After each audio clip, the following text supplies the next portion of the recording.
G'day guys, my name is Wildkard and welcome back to my channel. Thank you for following my contents, I really do appreciate it. Please, wherever you are, stay safe, stay healthy, and stay strong. Now, it's Tuesday. It's news day. Let's take a look at what's been happening in the world of union. Now, the COVID saga continues to plague the URC in Europe and South Africa. Teams were stranded last week as a result of rushly introduced travel bans to South Africa, and some of the players actually tested positive in Cape Town as well, so a lot of players were forced into isolation before they can even travel back home, and this has resulted in a lot of really tough situations for the players. As of reporting this news right now, they were Munster, Scarlet, and Cardiff were the three teams that was trapped in South Africa last week, and as of reporting this video today, there are still players left in South Africa as a result of positive PCR tests. So as a result of this, there has been a lot of talk for the EPCR, which is the European governing body for rugby union, I guess. There has been talks for them to postpone games or maybe even cancel games, but the managing body has been pretty firm as to there will be no games being cancelled or postponed if a team cannot attend a match or fetch sufficient enough players to play a match. Then that team has the option to forfeit the match, and it will result in a loss for the forfeited team, a 28-0 loss, which is a bonus point 4-try loss to the team that they were supposed to be playing. So the statement is a little bit of a cop-out. It's very bit of like it's very in the sense of like EPCR covering their own back behinds instead of actually just a lot of like, BS talk here. So just have a look at what they said. So basically they essentially said, players' welfare must be first, but, it's up to the clubs, right? It's up to the clubs. If the clubs feels they are unable to field a team that can safely partake in professional rugby at the required level, they are able to forfeit the game. So the governing body is saying, yeah, look, we care about the players, but it's up to you, the clubs, to decide whether or not you can field a team that is COVID-free and, safe to play. So it's up to you to make sure the players are safe. And if you can't do it, you can forfeit the game. We're not gonna cancel it. It's your forfeit game. It's a little bit of a Anyway, it's a bit of cover, like, bit of BS talk right here. So they say basically postponing the games are not a valuable option because there are too many rugby games in the calendar, which I do think could be true. Six Nations are coming up in February, so on and so forth. And with that being said, if a team forfeits the game, 28-0 loss and bonus point loss, 4-try bonus point loss to the team that cannot attend. So yeah, as a result of this, obviously some of the players were not happy and some of the teams are not happy. So there's some angry tweets from Matthew Morgan, who plays for Cardiff. Basically, he tweeted out, get some popcorns. What a shamble of a league the URC is. Shocking. They dragged us out to South Africa in the first place and can't even fly us home. And the Welsh government is getting more of a joke day by day. It's getting more of a joke. I didn't misread that. It's getting more of a joke day by day. What joke are they getting? Can you tell us? Get us the F out of here, you clowns. So he's obviously really angry and he's come out and apologized for his tweet. But it's true, like, if the government just gonna abandon their own citizens and not let them come back home, especially, you send them out, it's a little bit of a questionable decision there. And then anyway, so for Munster, things are getting kind of pretty bad as well. They have a game coming up this weekend, and they basically flew everyone back the night before to Ireland, and a lot of these players have to go through mandatory quarantine. And before they even got onto the flight, they had to get a PCR test, and some of the players tested positive just before they were about to take the flight, so they had to be left behind. So overall, still 14 players were still left in Cape Town because they're still positive, and the rest of the team flew back home and then immediately was tested again, essentially, and trying to, fetch a team to play against the Wasp Wasps on the 12th of December. So this is pretty tough for the Munster team as well as a result of their saga. So they've been in South Africa for 2 weeks now. So moving forward to some news from Australia. Quade Cooper finally gets his citizenship. He was applying for citizenship. This whole Quade Cooper coming back to Australian rugby kind of started with his citizenship talks last year, where he tweeted out basically that he applied for the citizenship last year and he was denied. And then the tweet went kind of viral. And then essentially the Wallabies were not able to select players from New South Wales for the Rugby Championship that was heading to New Zealand. Quade happens to be in Queensland. He was eligible, and maybe some of the coaching staff saw his tweet, opted to have him on board as a substitute for the Wallabies, as a sub, like injury sub. So he was never supposed to get a spot.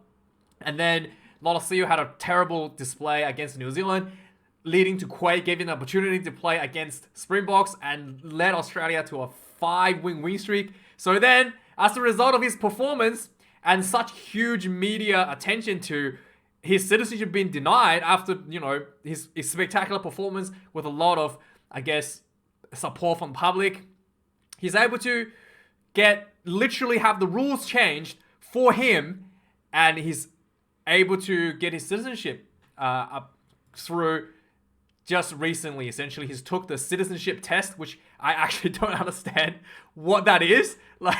I think it's something about not abusing children and women and all that sort of stuff. But yeah, there is a citizenship test if you want to become Australian. But he's taken the citizenship test, and so he's finally able to become a citizen. And his brother apparently still not eligible, despite living in Australia since he was 8 months old. So 9 months old rather. But yeah, this is finally Quade has earned his status as an Australian citizen. I thought it was a bit of a shame. He should have been Australian citizens years ago. As soon as he put on the gold jersey, he should have become a citizen at that point. But yeah, it's a bit of a shame. But finally, I'm glad Quade got there, and welcome to the country, Quade. And then also Australian rugby is said apparently, according to a very late night text to the head of Australia, that we have 2027 Rugby World Cup locked up, okay? And basically Australia was, and they promised not blow the money again this time for hosting the Rugby World Cup, okay? So basically the story goes, after 2003 Rugby World Cup, we lost it. I can't remember which thing we lost to, but I think 2003 World Cup, I think we won, in fact. I'm not sure. Pretty sure Australia won that one. And then Australia basically had a 40 million surplus as a result of this. And they just blew it all away down the drain. Didn't really grow the sport. Just kind of wasted all the money. Really didn't really spend it on development. And then this is this 2027 World Cup is essentially the bailout for Rugby Australia. And the chief executive is basically coming out and said, we're going to try and spend the money a bit wiser. Yeah, blowing $40 million away, you get a second chance. Yeah, so anyway, I think the management is different, to be fair. So they are going to have a different approach to spending the money they're going to earn from the Rugby World Cup. And there was a pretty interesting bit where they said that the Rugby Australia chairman was basically saying that essentially he thinks this is confirmed for Australia because so basically the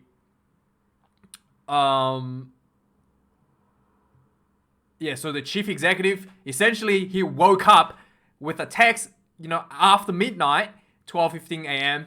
and he checked his phone and there was a message saying we've got it. So inside text message from the director of Rugby of Australia, we've got the 2027 World Cup and we're going to win it again like we did in 2003 and make a lot of money, and this time we promise to not flush it down the toilet like we did in 2003. So they're gonna build like a sustainable growth model or something. We shall see what they do instead of just empty talk. We shall see what they actually do with the money. But they say they're gonna spend the money more wisely. And also the Wallabies ban on what is his name, Valentini, was supposed to be 6 weeks and then shortened to 2, essentially based on his good behavior. And now World Rugby actually introduced a thing where they do collision training for players who are basically cited for high tackles. So he's going to be attending this tackling training course. So as a result of that, he was reduced by another week to 2 weeks. So Valentini is going to be banned for only 2 weeks for his red card against Wales. Bit of head collision against Adam Beard. However, for Thomas Lavanini, he's not quite going to get the same treatment as he has been red carded quite a few times before. So he didn't get a 50% reduction, 3 weeks reduction straight off the bat. So the 6 week was originally assigned, and then they give him 1 week off because he has agreed to attend the tackling training as well. So Thomas Lavanini has a 5 week ban on his red card against Ireland. And then in the New Zealand news, the All Blacks superstar Ardie Savea, the best Savea of the Savea brothers, has signed a new deal with the All Blacks till 2025, locks him in for the Rugby World Cup just before Australia? Yeah, just before the Australian Rugby World Cup, which Australia's going to win anyway, so it doesn't really matter. The Ardie Savea signed a new contract, and he's also signed with Rock Nation Sports, which is apparently a athlete management team by Jay-Z. So interesting to see that, which also, has under its management a lot of huge names like Sia Khaleesi, Cheslin Kobe, Mauro Itoje, etc., etc. So Ardie Savea is expected to stay in New Zealand. Well, he is staying in New Zealand till 2025. He actually had talked about, he actually has in 2024, he has an option for a sabbatical, so he can take a year off or go play overseas if you wish to. So he has a sabbatical in his contract as well. And also he is, he has talked about potentially playing for Samoa after playing for New Zealand. So at current, following the rules change, he's actually, if he stops playing for New Zealand in 2025, he can actually play for Tonga in 2028, just after the Rugby World Cup in Australia. So he can potentially play for Tonga later in his career. But I think the fact that he signed with, such a huge, athlete management, agency, he's probably looking at a big contract during his sabbatical at 2024, somewhere in Europe, maybe make a bit of money there. Maybe, so that's probably why he signed with the talent agency here. So yeah, so Ardie Savea has looking to make a bit of money. So yeah, he did talk about, so he's a sabbatical option, and he does have a desire to play for Samoa, following the footsteps of one of his relatives. But yeah, anyway, so it won't be available to 2028 though. That is the thing. And also, there as a result of the rule change, a lot of players has coming out to stating that they wanted to play for the nation of their heritage, essentially. Charles Peatau is one of the biggest names that came out saying that he wants to play for Tonga. And currently, the Tonga team has not qualified for the Rugby World Cup. There's something really interesting. Essentially, Tonga had an opportunity to qualify for Rugby World Cup if they had beaten Samoa earlier this year, but as a result of players not available and COVID restrictions, they basically had to play with an amateur team and lost to Samoa. So Samoa qualified, so Tonga has to go to basically the next stage down to qualify for the Rugby World Cup through so-called the Asia Pacific berth next year. So Tonga still has a chance to qualify, and by the looks of it, they're going to have a lot of big names potentially helping them out for the qualification if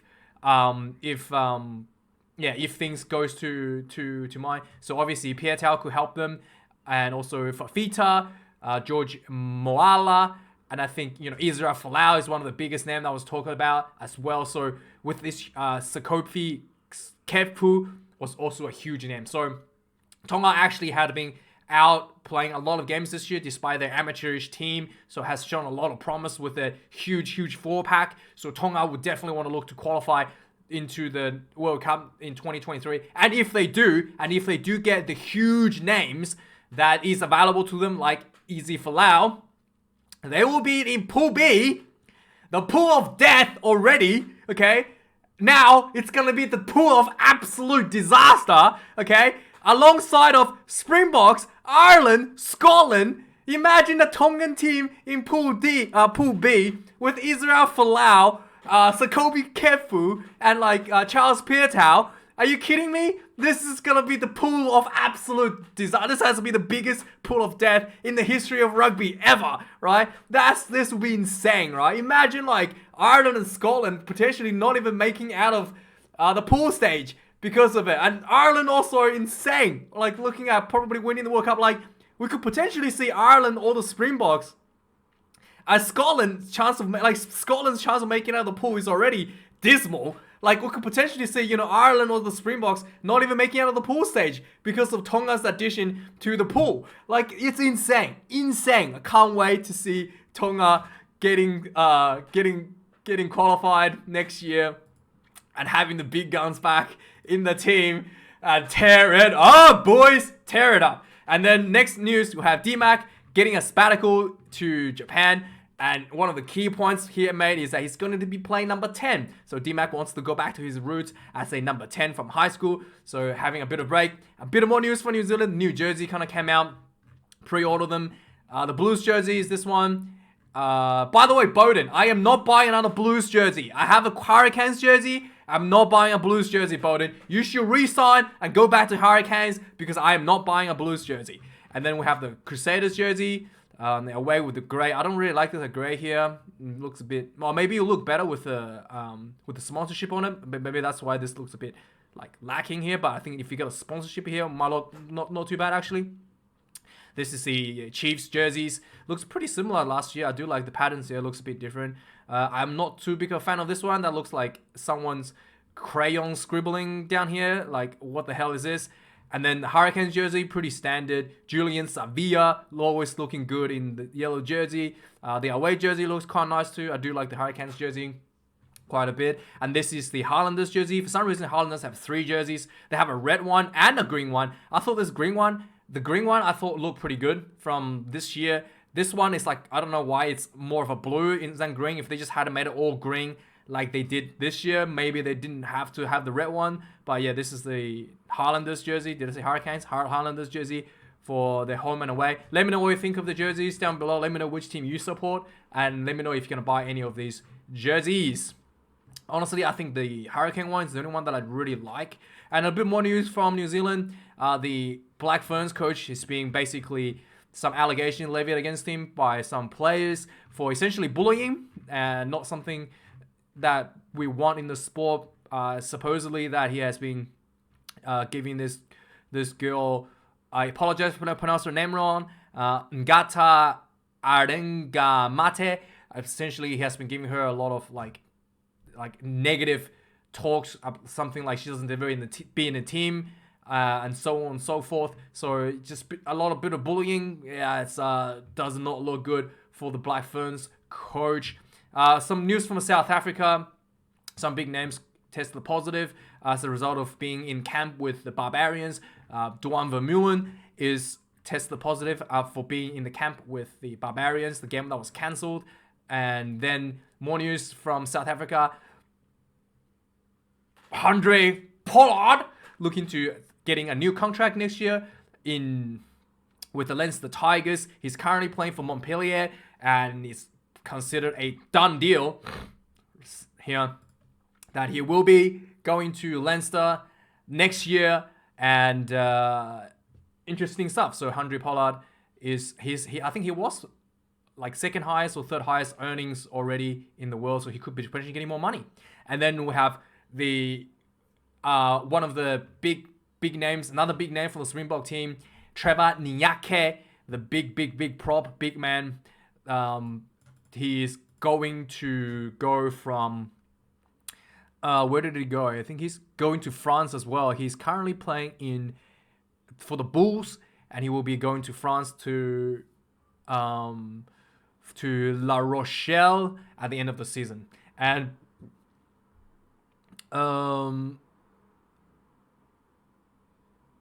yeah, so is it Racing?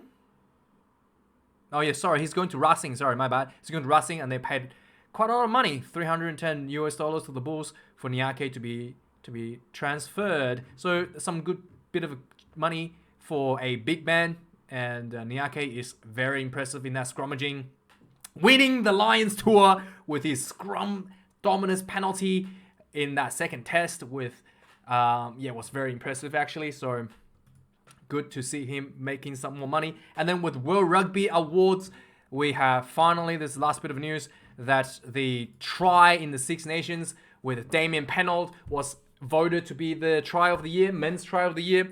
To be fair, this try, I do remember it being, like, out of all the tries in Six Nations, this is the try that is the most memorable, because the way basically what happened was, I think Pennell got the ball, I think he like chipped through, and then he ran in, and the way he grounded the ball, right, he like had both his hands up like this, and it looked like he just basically like slammed the ball down with his two hands like this. It was like a really weird looking grounding, like really over the top where he grounded the ball as the ball was like rolling on the ground. He chases up, had both his hands up in the air, and just like bam, slammed the ball down, like cross in front of him, both his hands crossed down in front of him like this. It was like a really memorable, the way that he grounded the ball.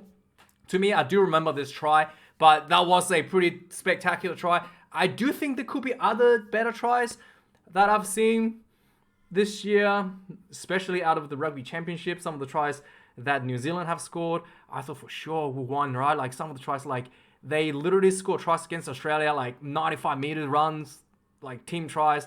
I thought that would have been definitely better than this try. But yeah, to be fair, it is a memorable try, the way Pennell grounded the ball. But yeah, let me know your thoughts on try of the year. Later on this week, I'm going to bring out the top 10 individual performances for 2021. And thank you for watching this video, guys. Stay safe, stay healthy. Let me know your thoughts of any of the news you saw today. And like, comment, subscribe, yada, yada, yada. Thank you, guys. I'll see you guys a bit later this week. Cheers.